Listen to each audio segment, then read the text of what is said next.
9월 21일입니다. 근데 연준이 금리를 동결을 했습니다.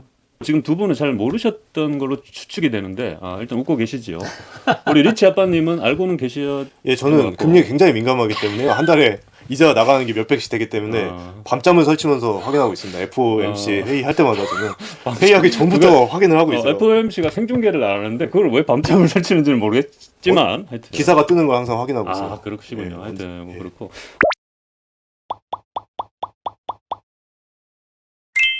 우리 네이마리님은 요즘 솔직히 다른 것 때문에 좀 바쁘시다. 제가 이렇게 듣고 있습니다. 제가 원래는 항상 이 금리에 관련해서는 저도 굉장히 예민한 사람 중에 하나인데 딱 어제 제가 하루 바빠가지고 신경을 못 썼더니 오늘 아침에 나왔습니다. 미국 금리 동결은 왜 했는가? 본래 지금 물가가 오르고 유가도 좀 올랐어요. 유가 계속 오르는 건 확인을 하셨을 거고. 근데 그럼 물가가 오르는 건 상식이잖아요. 근데도 불구하고 왜 동결을 했을까요? 제가 봤을 때는 이제 파월이 답이 없다고 생각한 거예요. 자기가 더 이상 할 수 있는 게 없는 거예요. 올려도 문제, 내려도 문제니까 올릴 것처럼 하면서 안 올리거든요. 이제 그런 기조가 이제 심리적으로 압박을 하면서 실제적으로는 별로 경제에 타격을 안 주는, 이제 사람들이 체감으로는 올리든 내리든 크게 와닿지가 않거든요. 근데 미국 경기가 계속 죽지 않고 실업률도 계속 좋고 내리면 안 되는데 그렇다고 올리면 또 대출이 많기 때문에 할 수 있는 게 없는 것 같아요. 이런 게 시중에 언론이나 전문가들이 이제 얘기를 하는 거죠. 금리를 올리면 올리는 대로, 또 동결을 하면 동결을 하는 대로 명분이나 이런 거를 얘기를 하는데, 사실은 금리를 더 이상 올릴 필요가 없기 때문에 안 올린 거예요. 유가가 올랐죠. 유가가 오르면 보통 어떻습니까? 물가가 올라가잖아요. 예. 그러면은 금리를 올려야 되는 게 네, 상식이잖아요. 올려야 되죠. 그렇죠. 네. 근데 지금 유가가 95불이에요. 곧 100불이 될 텐데, 그러면은 자동으로 물가는 업. 네. 그러면은 금리를 당연히 올려야 되는데 금리를 안 올렸어요.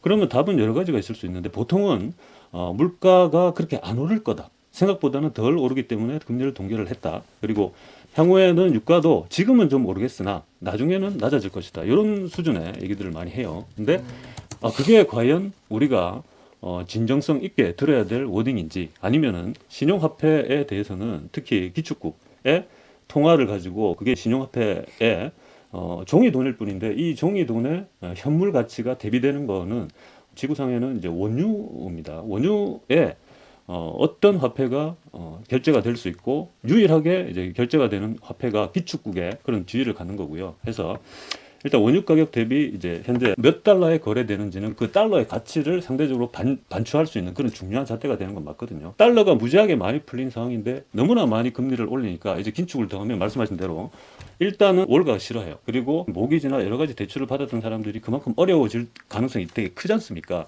그러한 것들을 이제 눈을 감고 연준에서 그대로 금리를 동결하거나 인하를 해야 되는가? 그건 또 아니란 말이죠. 왜냐하면 연준의 제1의 목표는 물가 안정과 그리고 고용입니다. 연준 두 가지를 목표로 삼고 있어요. 근데 이 명분 말고 원래 연준이 가장 크게 매달리고 있는 것은 달러라는 수출품에 대한 가치 제고입니다. 많이 풀렸는데 그만큼 가치가 떨어졌는데, 얘를 어떤 식으로든 가치를 올려야 되는데 그냥 금리를 냅다 올린다고 가치는 올라가겠지만, 그러면 미국 경제나 글로벌하게 경제가 다 아작이 날 수 있기 때문에 이제 보는 겁니다. 연준도. 연준이 금리를 올리면 돈의 가치는 올라가는 건 맞는데요, 달러 가치가 오르는 거는 또 한 가지 더 이제 루트가 있습니다. 그게 뭔가 하면 달러로만 결제되는 물품, 특히 원유입니다. 그리고 대부분의 원자재 상품이고요. 이러한 것들이 가격이 오르면, 보통은 이제 물가가 올라서 연준은 또 금리를 올려야 되겠지만, 이러한 것들의 가격이 오르면 달러 소진 루트가 커지는 거거든요. 그럼 자동으로 연준이 굳이 금리를 올리지 않더라도 달러, 그러니까 소진이 많이 되는 루트가 되면 달러 가치는 그대로 올라가는 겁니다. 그러니까 연준은 가만히 있어도 달러 가치가 올라가는 거죠.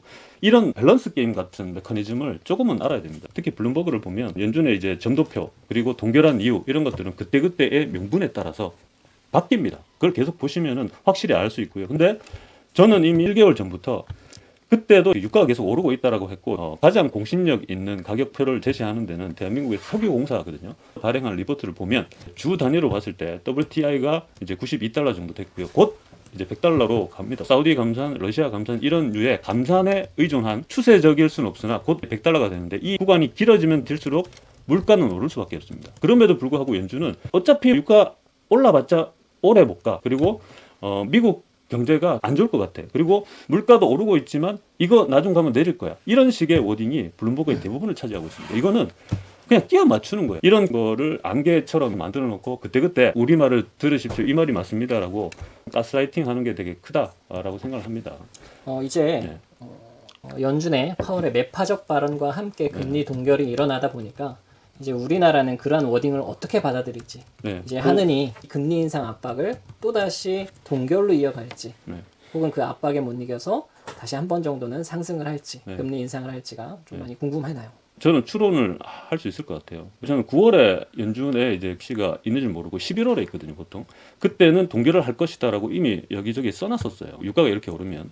그럼 연준은 이렇게 동결을 했으니까 한국도 동결을 하면 되겠지라고 생각을 하지 않습니까? 보통은 그렇지, 그렇죠. 그렇죠. 그렇지 않다는 겁니다. 많이들 그렇죠. 자, 생각을 해보면 기축국인 미국 입장에서는 달러 가치 제고가 최고인데 그러려면 원유가 오르든 금리를 인상해야 돼요. 근데 우리 입장에서는 어떤가? 한국뿐만 아니고 개별 국가 입장에서는 그러면은 연준이 동결했으니까 우리도 손들고 우리도 동결입니다 이러면 되는가? 그렇지 않다는 거예요. 왜냐하면 일단 유가가 오르면은 수입 물가가 어떻습니까? 급격하게 올라갈 수 점점 더 오릅니다. 물가에 대해서 어느 정도 잡아놨다고 생각을 했지만 유가가 오르는 순간 달러로 바꿔가지고 무조건 그걸 수입해야 되는 나라예요. 각 개별 국가 다 그렇습니다. 그렇게 따지면은 이제 일단은 달러 소진이 늘고요. 그렇게 되면 환율이 불안해집니다. 환율이 이제 불안해지면 수입 물가는 어떻습니까? 환율이 이제 불안하다는 것은 환율이 올라가는 거죠. 그러면 수입 물가 가격이 기하급수적으로 비싸집니다. 결론적으로는 환율을 잡아야 물가도 잡습니다. 그러려면은 금리를 한국은행은, 인상하겠다. 예, 거의 그러니까 개별 국가 입장에서는 그 수 말고 다른 방안이 별로 다른 없습니다. 묘수가 없다. 예. 자, 이렇게 보고 있는 거 이건 추론일 뿐이지만 엔화나 어디 보니까 150엔까지 1달러당 허용하겠다라고 이제 막 분석을 통해서 얘기를 했던데요. 저는 플라자 합의 때부터 이제 직관적으로 봤을 때 150달러 정도까지 가겠다라고 얘기를 한 적이 있어요. 몇 달 전에 이제 적어놓기도 했고요. 해서 환율이나 이런 데는 내가 생각한 게 크게 다르지는 않겠구나. 엔화 같은 경우에는 달러 인덱스에 들어가 있는 통화하고 우리는 달러 인덱스에 들어가 있지 않으니까 그거는 다르거든요. 그리고 원화 같은 경우에는 1,350원까지 가는 것들을 그냥 보고만 있을 수 있는가? 지금은 환율 가지고 얘기를 별로 안 하지 않습니까? 어느 정도 한국은행이 마사지도 하기도 하고 그리고 물가 아직 그토록 유가가 올랐지만 환율까지 아직 오른 건 아니기 때문에 유가에 크게 이제 자극도 안 되는 수준이기 때문에 환율에 대해서 크게 얘기를 하고 있지 않지만 1,350원을 넘어서는 순간 일거의 언론들은 환율 문제고 IMF 들먹이면서 또 얘기를 할 거란 말이죠. 그런 상황이 있다고 보고요. 이런 것들을 사전에 이제 대비하려면 금리를 어느 정도는 이제 올릴 필요가 있다. 계속 이제 한국은행도 주시를 하고 있을 겁니다. 환율이 정고점을 넘으려고 하고 있네요. 네. 8월 말에 1,340원 약간 넘었었는데 지금 39원이니까 네. 오늘 12원 올랐네요. 근데 선거가 있어서 금리는 제가 보기엔 못 올릴 것 같아요.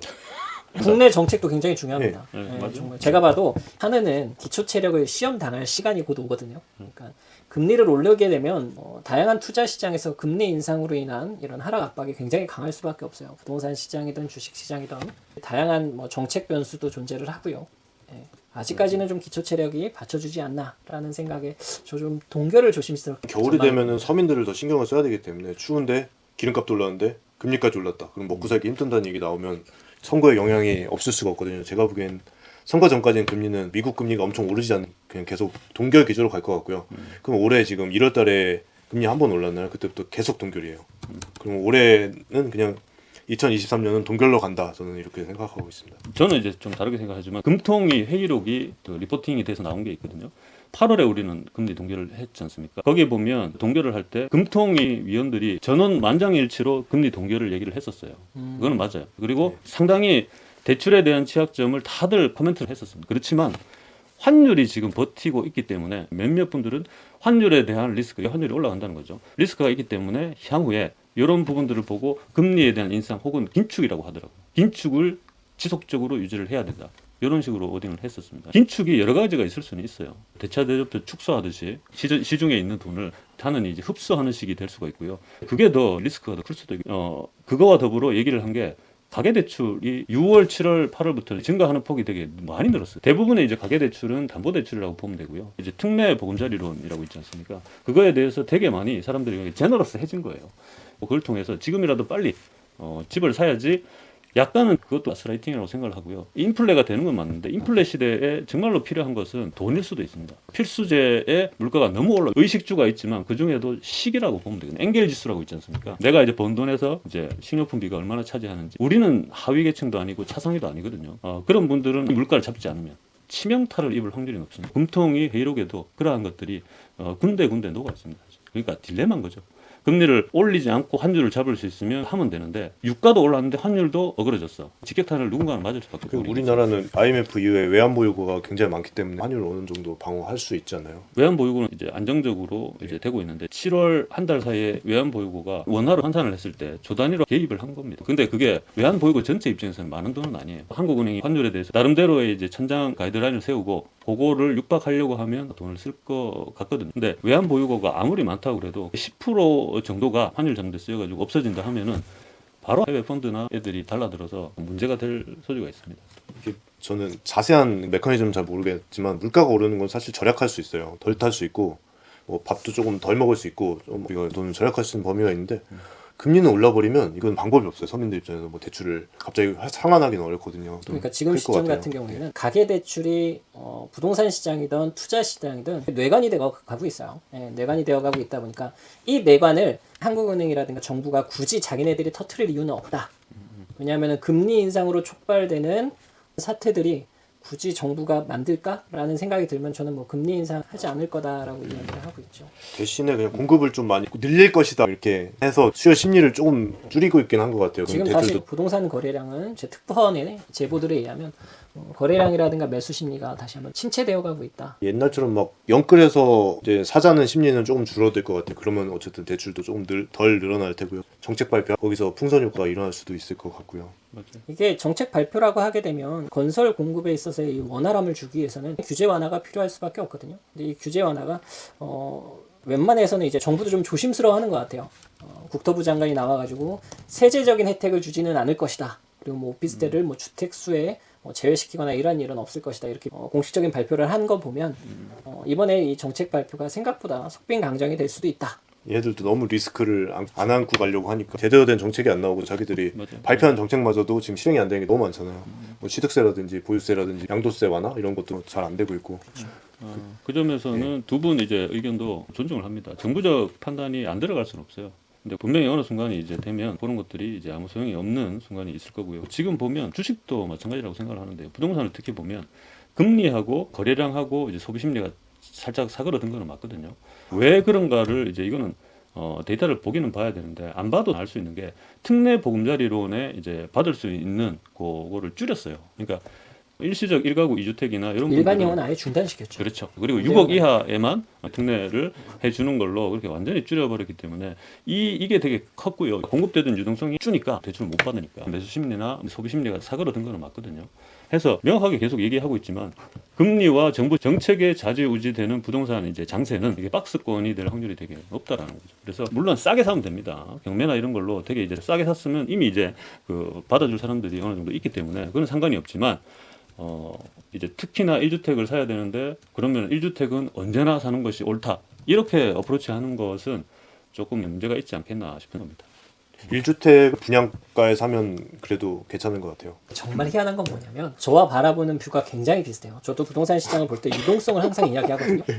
그래서 방금 전에 얘기했다시피 유동성 증가의 주범을 특례보금자리 탓이 가장 크고요. 저도 그것과 관련돼서 피어스님과 굉장히 주장을 같이 하는데 문제는 마지막 결론이 달라요. 앞으로 박스권 내에서 움직일 것이다 라는 것까지 어느 정도 저는 비슷하지만 저는 약간 점진적 우상향을 주장을 하고 있습니다. 그래서 점진적 우상향을 보는 관점에서 이번 시기에서도 무주택자분들이 내 집 마련에 나서지 않고 관망세를 다시 한번 유지한다? 이거 2017년, 2018년도에 항상 봐왔던 거거든요.